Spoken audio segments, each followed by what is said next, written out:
L'inauguration et la mise en circulation des véhicules sur ce pont dans le département de Keur Massar. Tout d'abord, je commencerai mes propos pour dire Alhamdulillah Rabbil Alamin. C'est que j'étais le maire de la commune de Keur Massar, donc aujourd'hui le maire sortant qui était là quand le pont n'était pas encore ici. Le maire qui vivait les embouteillages et toutes sortes dans cette carrefour. Mais c'est ce qui nous a permis aujourd'hui d'avoir cet autopont. Je vais parler un peu de l'historique de cet autopont.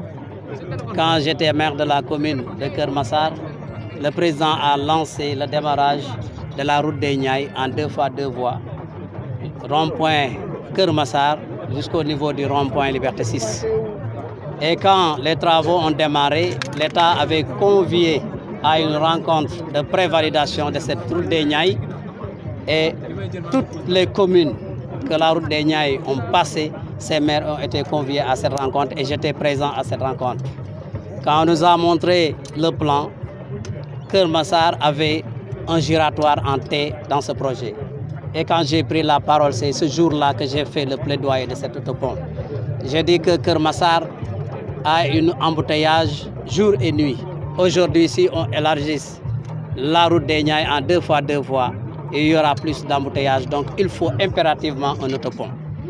Et les services déconcentrés de l'État qui étaient là-bas m'avaient répondu que l'autopont n'est pas prévu pour la route des Niayes. Mais comme c'était une rencontre de prévalidation, j'avais dit aux techniciens de mettre ça au niveau de ce projet.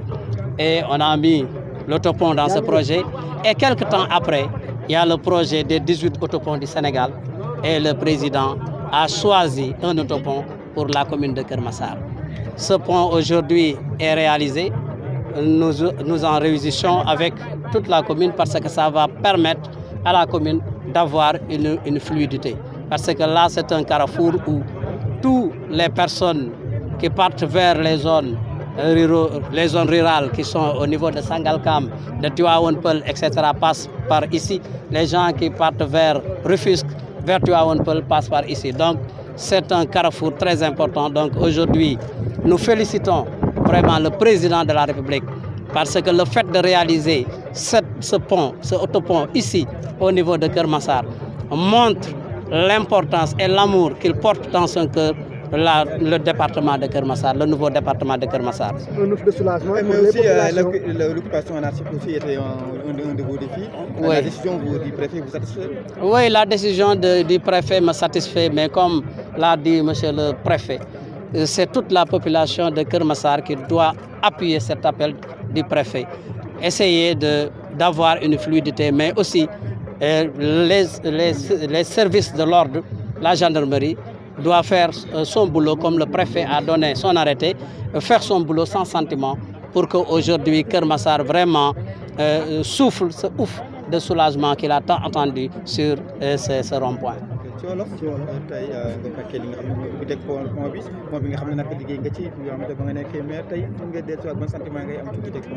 waaw damay wax su ma taxawee fii tey ci inauguration bi rek damay wax alhamdulilah rabil alamin ndax maa fi nekkoon maire jamono bi nga xam ne Keur Massar mi ngi nekk commune mais jamono bi nga xam ne Keur Massar boobu amagul autopont bi fii nekk problème ci département bi yëpp nekk problème ci fépp tey ji yàlla def nag historique bi mooy dañu doon defar la route des Niayes ñu convier route des Niayes bi nga xam ne dafa commencé rond-point Keur Massar ba dem ba rond-point Liberté 6 bi ñu woowee les maire bu nekk ñu ne la waxal say préoccupation ci boobu nag la ñu wane plan bi ñu gis ne fii dañ fi def benn giratoire en T ma xamal leen ne leen Keur Massar benn yoon aller benn yoon retour mu xat tey suñu ñëwee bëgg a def ñaari aller ak ñaari retour def fi giratoire en T day xat autopont moo fi baax mais boobu projet bi yaakaar naa xaalis bi loolu bokk ci woon pour mu am autopont mais comme projet de prévalidation la yoon la woon pour que lu nit wax ñu bind ko yóbbu ko yàlla def ñu am le projet des 18 autoponts du Sénégal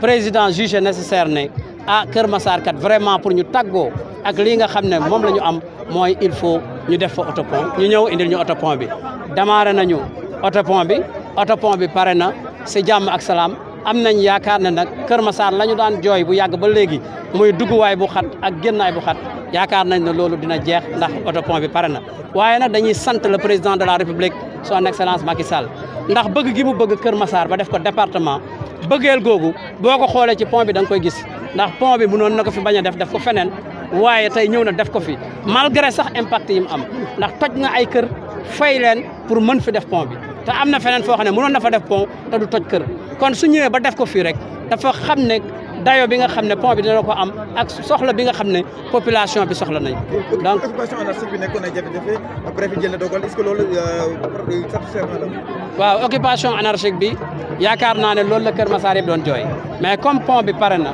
am naa yaakaar ne dogal bi nga xam ne préfet jël na ko su ko gendarmerie doxalee mu bañ a am benn sentiment mais aussi population wu Kër Massar ñoom tamit ñu jàppale gendarmerie jàppale préfet ñu xam ne fii dugg bi ak génn bi dafa war a set dafa war a féex dafa war a fluide kenn ku nekk bu defee loolu ci xelam yaakaar naa ne ñu dimbale ci autorités yi dugg ak génn ak Kër Massar bi nga xam ne dañu bëggoon mu nekk dugg ak génn bu yomb yaakaar naa ne loolu dinañ ci egg. jërë ngeen jëf merci beaucoup.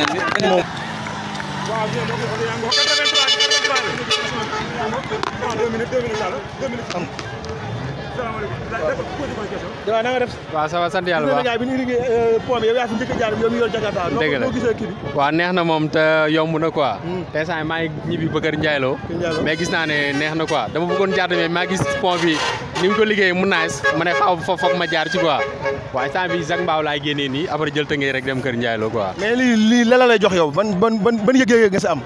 non yëg-yëg bu nice rek bu rafet rek waaw bu rafet rek parce que xam nga rek comme dañ ne dem beeg dikk bi bu gaay moom après économie bi day gën a yokku quoi. non maanaam yow mi fi njëkk jaar. waaw non yëg-yëg bu neex parce que maa ngi jaar gars yi ma tàccoog di ma tàllal loxo quoi mais mbégte bu nice laa cee fi quoi. kon boog waa Yoon Ndam TV ñooy premier site bi nga xam ne moo la njëkk a interview yow mi jaar si pont bi. jaajëf gars yi waaw di leen jaajëfal yéen ñii xam nga di leen ñaanal yokku rek ak ndam bu baax. ok kon jërëjëf jaajëf gars yi. salaamaaleykum sëñ bi.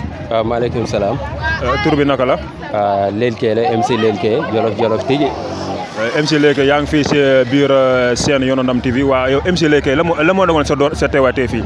waaw lu nekkoon suma teewaay tey mooy tey la nekkoon bisu inauguration pont bi nga xamante ni moo nekk Kër Massar.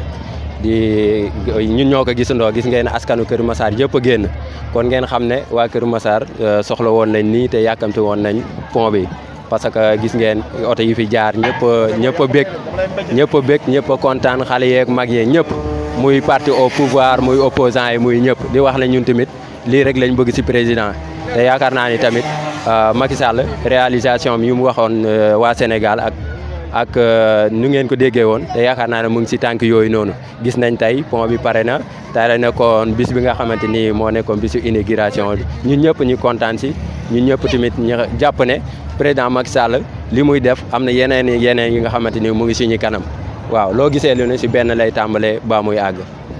waaw tey MC nga teewoon fii ngir inauguration li nga xam ne mooy autopont bu Kër Massar waaye biñ koy liggéey la ngeen yëgoon poussière beeg embouteillage te fii marché la woon ñu gis ni daana ne fi sax ay yenn place pour lii mën a sotti en ce moment là boobu ak tey la ngeen yëg yow mi nga xam yaay MC. waaw moment boobu moom ku la joggi sax da ngay bëgg a joteeg moom parce que xatoon na da ngay wàcc war a ñibbi affaire bi xat poussière beeg yëpp ngay bëgg tamit jàppante gars yi liggéey fii mais soo gisee loolu lépp nu mu demee woon la xat-xat bi ak liggéey bi tamit. te dañ ko yàkkamti woon mu pare gis ngeen tey ba mu pare ñëpp seen xol yi sedd fàtte nañ lépp yaa ngi comprendre fàtte nañ lépp ndax dañ see am fierté bu mag te aussi pont bi niñ ko liggéeyee car macha allah dafa rafet dafa nice ñëpp a génn ñëpp a kontaan di wax ne su ngeen gisee mu demee woon noonu rek xat-xat bi la woon nit ñi dañuy wàcc war a dem seen kër yi affaire yi xat mais loolu dara waral ko woon lu dul defar waaw comme niñ koy waxee rek yàlla suy defar dafa mel ni luy yàq waaw mun naa wax ne noonu la demee woon rek mais ba mu paree nii xol yëpp sedd oto yaa ngi daw affaire yi nice amul benn embouteillage waaw.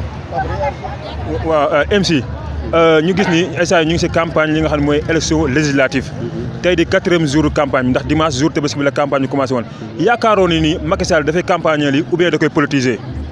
waaw lu ñu waxalee rek tombé waral ay gaaf parce que pont bi ñëpp xamoon nañ ne suy pare mun naa pare ci moment ay campagne yi waaw mais nekkul li nga xamante ni dañ kaa politiquer mais suñ ko doon politiquer mun naa wax ne président Macky Sall mooy wàcc si tey ñëw def inauguration comme niñ ko daa defee fu mu doon def inauguration yëpp dañuy ñëw ñu def fa ay base def yëpp président ñëw ñi teeru ñi invité ñëpp toog mais tey gisoo fi tey président mun naa wax ne tey askanu Kër Massar ñoom ñoo moom seen pont ñoom ñoo ko inauguré seen bopp waaw man loolu laa gis.